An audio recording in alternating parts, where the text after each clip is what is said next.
Baik, terima kasih atas kesempatannya. Di sini kami dari SGDA 9 izin untuk memulai presentasi student project pada blok Biomedik 2 yang dengan judul Clinical Uses of Antimuscarinic Agent. Di sini saya ingin izin untuk memperkenalkan anggota kelompok dari SGDA 9.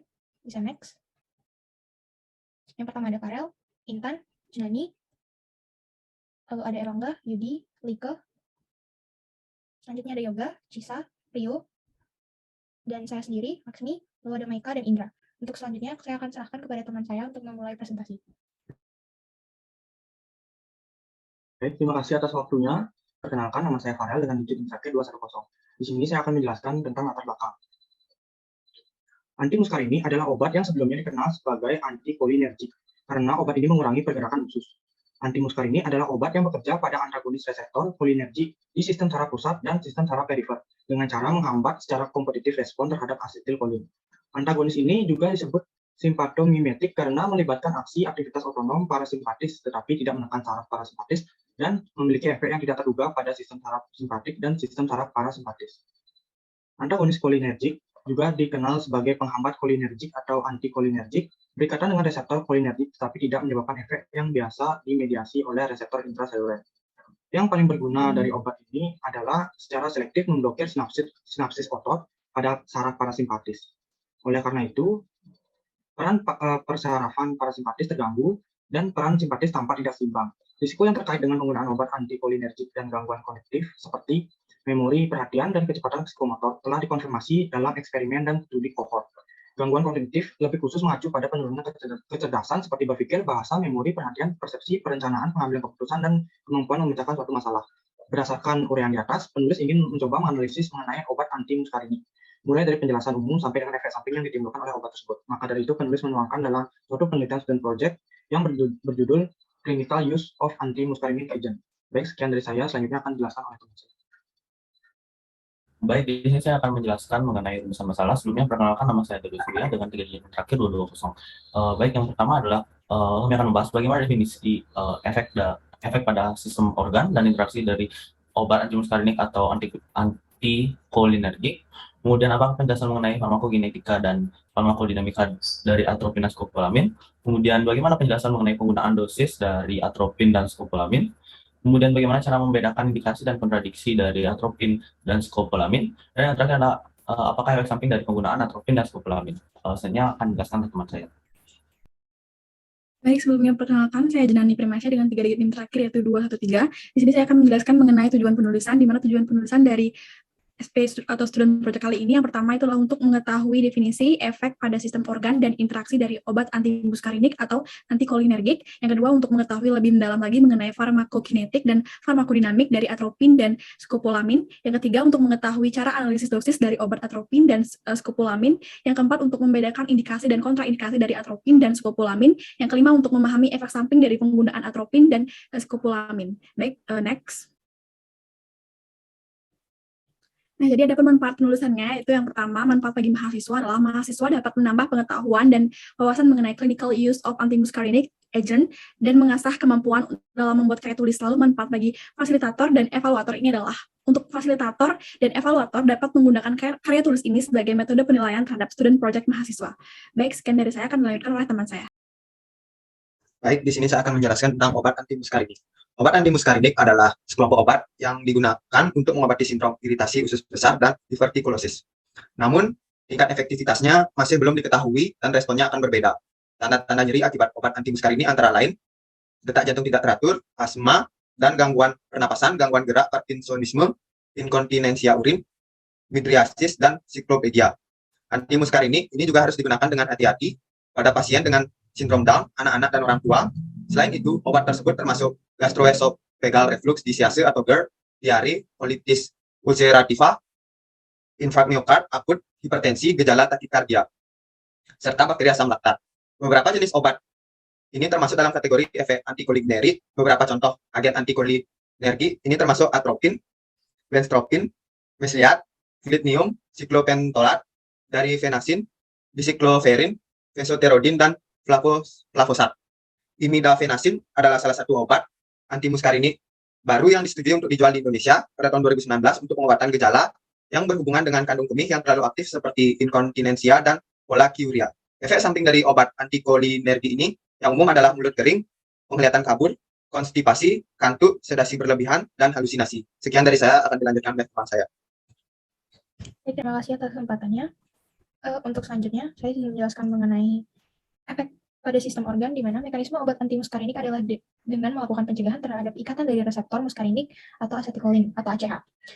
Melakukan ikatan terhadap reseptor pada semua jaringan yang ada, khususnya pada jaringan yang pekat pada obat anti-muskarinik itu sendiri. Adapun efek yang diberikan oleh obat anti-muskarinik itu terjadi pada sistem organ atau sistem saraf pusat, sistem indera, yaitu khususnya mata, lalu sistem kardiovaskular, sistem pernapasan atau respiratory, sistem gastrointestinal, sistem genitourinaria, dan kelenjar keringat. Next. Lalu di sini saya izin untuk menjelaskan mengenai interaksi obat, di mana interaksi obat dari antimuskarinik agent itu dapat berubah kinerjanya suatu obat maupun dia itu akan meningkatkan resiko dari adanya efek samping yang cukup serius. Jadi dengan kata lain, jika resiko obat yang ditingkatkan akan meningkat ketika substrat yang berpotensi berinteraksi dengan bersaingan di jalur metabolisme yang sama. Jadi dia akan saling memberikan suatu efek samping pada seseorang, khususnya di sistemnya. Lalu ditambah lagi penggunaan secara bersamaan dapat menyebabkan efek yang serius pada usia yang lanjut. Nah, interaksi umumnya itu tidak terjadi pada antimuskarinik yang digunakan secara inhalasi. Mungkin sekian yang bisa saya sampaikan. Saya lanjutkan ke teman saya. Baik, selanjutnya saya akan membahas tentang atropin. Nah, belladonna alkaloid atropin ini memiliki afinitas yang kuat untuk reseptor muskarinik, di mana ia akan mengikat secara kompetitif, mencegah asetilkolin dari mengikat di tempat reseptor muskarinik. Nah, atropin ini akan memblok reseptor muskarinik baik dari saraf pusat maupun perifer. Efek dari obat ini itu akan berlangsung sekitar 4 jam, kecuali ditambah di mata, dan kemudian akan bekerja selama beberapa hari. Selanjutnya, saya akan membahas tentang farmakokinetik. Alkaloid belladonna diserap dengan baik di mana-mana kecuali di kulit. Secara khusus ketika atropin ini diberikan sebagai obat tetes mata kepada anak-anak, ia akan diserap dalam jumlah yang cukup melalui mukosa hidung. Ini akan mempengaruhi seluruh tubuh dan bahkan akan menyebabkan keracunan. Untuk mencegahnya perlu untuk menekan sudut mata bagian dalam setelah pemberian obat sehingga larutan atropin yang masuk ke dalam rongga hidung ini akan dapat diserap serta tidak mempengaruhi seluruh tubuh. Selanjutnya saya akan menjelaskan tentang farmakodinamik. Sifat dari penghambatan oleh atropin yaitu reversibel serta bisa diatasi dengan memberikan asetilkolin atau antikolinesterase dengan jumlah yang cukup banyak. Atropin ini akan memblok asetilkolin endogen dan ekstrinsik.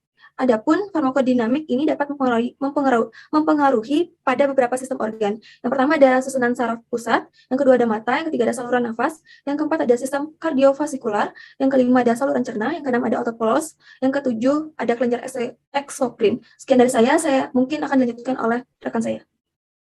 Baik, di sini perkenalkan nama saya Atlanta. Jadi di sini saya akan menjelaskan mengenai indikasi dan juga kontraindikasi dari adanya atropin. Nah, jadi yang pertama adalah indikasi. Indikasi dari atropin atau atropin sulfat, dia memiliki indikasi yang namanya FPI untuk keracunan muskarinik argonafosfat yang resisten terhadap obat antireumatik dan bradykardia. Nah, indikasi tersebut juga ada seperti antisialagogue, keracunan antikolinergik, perawatan institusi sequential cepat atau pretreatment rapid sequential intubations atau RSI, dan juga ada kontradiksi dari atropin ini, yaitu atropin ini cenderung memiliki kontradiksi yang relatif memiliki keutuhan klinis, terutama pada pasien dengan keluarsa atau toksisitas yang tidak diketahui. Selanjutnya saya akan menjelaskan mengenai dosis dari atropin ini. Nah, jadi atropin itu dapat diberikan melalui metode intravena dan juga dapat diberikan melalui metode intravena, sekutan intramuskular atau endotrakeal, dan juga biasanya itu dia akan lebih disukai atau sering digunakan pada metode intravena.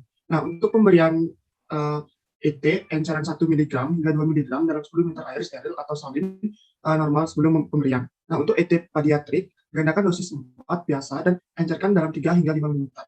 Nah, jadi ada pun beberapa kelangkaian. Yang pertama ada antisialagogue atau antibekal, dia itu 0,5 mg hingga 1 mg setiap 1 hingga 2 jam. Nah, kalau dia keracunan argonofosfat atau muskarinik, maka akan diberikan 2 mg hingga 3 mg setiap 20 hingga 30 menit. Nah, mungkin memerlukan dosis hingga 20 mg untuk mengontrol dari sekresi kalium tersebut. Lalu, jika pasien bradykardia, akan diberikan 1 mg setiap 3-5 menit dan maksimal 3 mg. Nah, ulangi sampai mendapatkan denyut jantung yang diinginkan. Paling efektif untuk penyakit sinus dan nodus AV. Lalu ada pediatrik. Jika pasien mengalami pediatrik, maka dosis yang diberikan adalah 0,01 mg per kilogram hingga 0,03 mg per kilogram setiap 3 hingga 5 menit. Nah, dosis minimum pediatrik itu 0,1 mg. Tuh, kalau dosis maksimumnya itu 0, miligram untuk anak dan 1 miligram untuk remaja. Nah, dosis kumulatif maksimum 1 miligram untuk anak dan 2 miligram untuk remaja. Mungkin sekian yang dapat saya sampaikan. Lanjutkan teman saya. Terima kasih. Baik, saya izin menjelaskan mengenai efek samping pada sistem organ atropin. Sebelumnya, perkenalkan nama saya Gusti Agustina Kalseningrat dengan tinggi terakhir 222. Jadi, pada obat atropin saat memasuki tubuh itu akan menimbulkan efek samping yang berbeda-beda. Beberapa efek samping yang ditimbulkan oleh obat atropin itu yang pertama sistem saraf pusat. Atropin mengakibatkan efek pada sistem saraf pusat yaitu eksitasi vagal ringan sebagai akibat rangsangan terhadap medula dan pusat cerebral. Kemudian pada penggunaan dosis atropin yang lebih tinggi, stimulasi dapat disertai depresi, kolaps sirkulasi dan kegagalan pernapasan setelah mengalami paralisis dan koma. Kemudian yang kedua itu mata. Jadi efek samping pada mata itu termasuk iritasi, dermatitis kontak alergi dan peningkatan tekanan intraokular. Kemudian reaksi alergi yang diakibatkan oleh atropin itu mempengaruhi area kelopak mata dan bermanifestasi sebagai eritema, pruritus, dan edema. Kemudian yang ketiga itu sistem pernafasan. Efek atropin itu juga ada pada sistem pernafasan. Atropin dan alkoid belladonna lainnya itu dapat mengurangi sekresi saluran pernafasan atas dan bawah. Kemudian di nasofaring, efek ini itu mengurangi gejala rinitis akut yang berhubungan dengan pilek dan demam. Kemudian selain beberapa efek yang sudah disebutkan tadi, atropin juga dapat mengakibatkan efek samping yang serius. Yang pertama itu lelah yang tidak biasa, kemudian denyut jantung terasa cepat dan berdebar, kemudian yang ketiga itu gelisah atau bingung, yang keempat sakit perut, begah ataupun mual, dan yang terakhir itu nyeri pada mata dan pandangan kabur. Mungkin sekian dari saya, selanjutnya akan dijelaskan oleh teman saya. Sebelumnya, di sini saya akan menjelaskan mengenai skopolamin. Skopolamin adalah antimeti yang bekerja pada sistem saraf pusat dengan menghalangi transmisi kolinergik. Alkaloid belladonna atau skopolamin digunakan sebagai spasmoditik dalam kasus kejang, gastrointestinal, dan urogetinal, serta premedikasi untuk narkotika. Secara umum, skopolamin dapat diberikan melalui suntikan atau melalui mulut atau sebagai patch transdermal. Di mana adapun farmakokinetik dari skopolamin ini pada absorpsi skopolamin 0,5 mg per oral adalah kadar puncak 0,54 tambah 0,1 mg per mililiter. Waktu puncak 23,5 plus 8,2 menit. AUC atau area bawah kurva 50,8 plus 1,76 mg pada subjek sehat menit per mililiter. Kadar puncak skopolamin yang diberikan sebagai infus adalah 5 plus 0,43 nanogram per mililiter. Waktu puncak adalah 5 menit dan AUC adalah 396,4 plus 2,2 nanogram setiap menit per mililiter. Pada juga distribusi, skopolamin melintasi sawar darah sampai otak dan plasenta dan diserap oleh ASI. Setelah injeksi skopolamin 0,5 mg selama 15 menit. Volume distribusinya adalah 141,3 plus 1,6 liter. Dalam bentuk hyosin butyl bromid sekitar 4% berkaitan dengan protein plasma atau albumin. Metabolisme. Sedikit yang diketahui tentang metabolisme skopolamin manusia dibandingkan dengan penelitian pada hewan yang berbeda. Secara umum, metabolisme utama skopolamin di hati disebabkan oleh konjugasi. Metabolit utama adalah konjugat glukuranida dan sulfida. Yang terakhir ada eliminasi. Setelah pemberian oral, dapat dilihat bahwa sekitar 2,6% skopolamin tidak berubah dalam urin. Saat menggunakan patch transdermal, kurang dari 10% dari total dosis terdeteksi dalam urin selama lebih dari 108 jam. Dosis total kurang dari 5% dalam bentuk tidak berubah. Selanjutnya akan dijelaskan oleh teman saya. Terima kasih. Baik, terima kasih atas kesempatannya. Sebelum perkenalkan, nama saya Liliana Katolika dengan 3 digit NIM terakhir 217. Di sini saya izin menjelaskan mengenai farmakodinamik dari skopolamin ini. Di mana skopolamin ini bekerja dengan menghalangi reseptor asetilkolin. Nah, skopolamin ini memiliki beberapa indikasi. Salah satunya itu mencegah mabuk perjalanan. Jadi ketika seseorang bingung dengan adanya perubahan gerakan, sistem vestibular memberikan sinyal ke pusat muntah di otak yang menyebabkan akan terjadinya muntah. Nah, asetilkolin ini atau ACH ini dimediasi oleh saluran kation yang bergantung pada ligan atau reseptor nikotin dan reseptor muskarinik terkonjugasi protein G atau G-protein. Nah, ACH ini dapat mengatur kontraksi otot polos, sekresi kelenjar, detak jantung, dan berbagai peristiwa neurologis seperti pembelajaran dan memori. Ini adalah neurotransmitter yang dapat mengirimkan sinyal. Lalu MACHR atau tadi reseptor muskarinik terkonjugasi protein G itu dapat dibagi menjadi 5 subtype, itu ada M1 hingga 5. Mana pusat muntah terletak di medula oblongata yang mengandung sejumlah besar asetilkolin M1 muskarinik. Oleh karena itu, obat yang menghalangi reseptor M1 ini dapat mencegah muntah. Nah, skopolamin inilah obatnya, di mana skopolamin ini diresepkan secara oral dan parenteral sebagai patch-nya dalam bentuk patch transdermal. Bahan aktif skopolamin ini terus diekskresikan selama 3 hari dan terdeteksi dalam urin selama 108 jam. Untuk materi selanjutnya akan dijelaskan oleh rekan saya. Terima kasih. Terima kasih atas waktunya. Perkenalkan, nama saya Cista dengan 3 digit PIN terakhir 219. Adapun indikasi dan kontraindikasi dari skopolamin. Yang pertama itu ada indikasi yang dimana indikasinya itu ada 2. Yang pertama itu indikasi berdasarkan label Food and Drug Administration atau FDA. Menurut Food and Drug Administration ada 2 indikasi yang disetujui oleh pengguna skopolamin. Yang pertama itu mual dan muntah pasca operasi yang terkait dengan pemulihan dari anestesi, analgesia opiat, dan pembedahan. Kemudian ada mual dan muntah yang disebabkan karena mabuk perjalanan. Kemudian ada pula indikasi tanpa label Food and Drug Administration atau FDA. Jadi karena skopolamin ini memiliki sifat antikolinergiknya, maka skopolamin dapat pula digunakan untuk tambahan di luar label yang mengobati kondisi tertentu seperti kejang gastrointensital, mual akibat efek samping dari kemoterapi, asma, depresi, terapi berhenti merokok, keringat berlebihan, dan kontraindikasi. Kemudian ada pun kontraindikasi dari skopolamin yang dimana menurut FDA terdapat 2 kontraindikasi untuk skopolamin, yaitu glaukoma sudut tertutup, karena skopolamin dapat menyebabkan midriasis atau dilatasi pupil, drainase cairan yang tepat dari bilik mata depan karena dapat dihalangi oleh iris kembar, yang dapat menciptakan peningkatan lebih lanjut pada tekanan bilik mata depan dan mempercepat glaukoma sudut tertutup. Dan kontraindikasi yang lain yaitu alergi terhadap alkaloid belladonna. Next.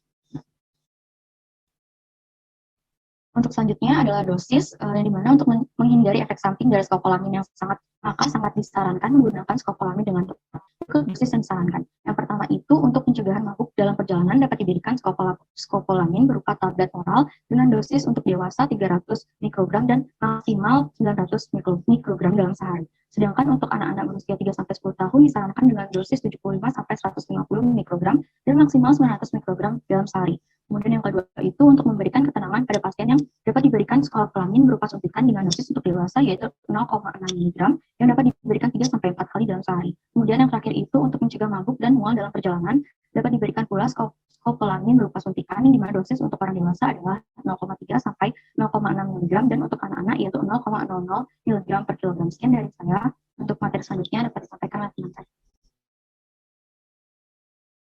Baik, perkenalkan nama saya Putu Prayana. Di sini saya akan menjelaskan tentang efek samping. Jadi berdasarkan penelitian terdahulu dari Reed Susan M tahun 2020, dia tuh menyatakan bahwa adanya efek samping yang merugikan dari skopolamin. Efek samping yang merugikan yang paling sering muncul itu berupa sembelit, reaksi kulit, dan perubahan perilaku.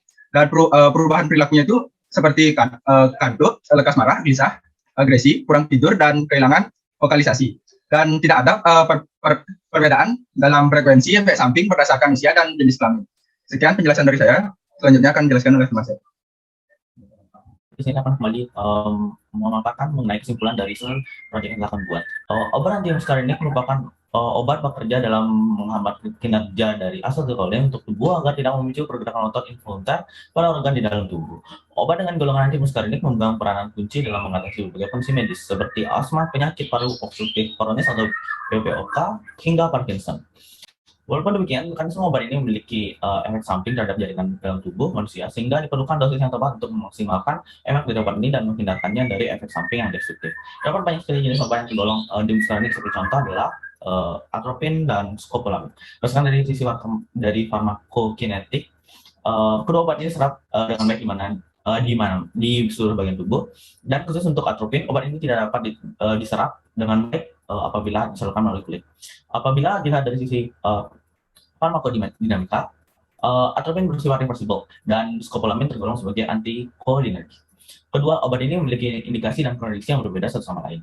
Serta kedua obat ini tentunya harus dipergunakan sesuai dengan dosis yang diperlukan untuk meminimalisir dari efek samping yang ditimbulkan oleh masing-masing obat tersebut. Sekian dari saya. Selanjutnya akan dijelaskan oleh teman saya. Perkenalkan kembali, saya Jelani Premasia dengan 3 digit PIN terakhir yaitu 2 atau 3. Di sini saya akan menjelaskan mengenai saran, yaitu saran kepada pembaca. Dalam pembuatan SP kali ini, kami menyarankan kepada para pembaca untuk memahami secara detail mengenai pembahasan materi yang telah diuraikan pada pembahasan mengenai clinical use of antimuscarinic agent yang telah dipaparkan dalam student project ini, sehingga segala ilmu dan informasi dibagikan dapat tersampaikan dengan baik.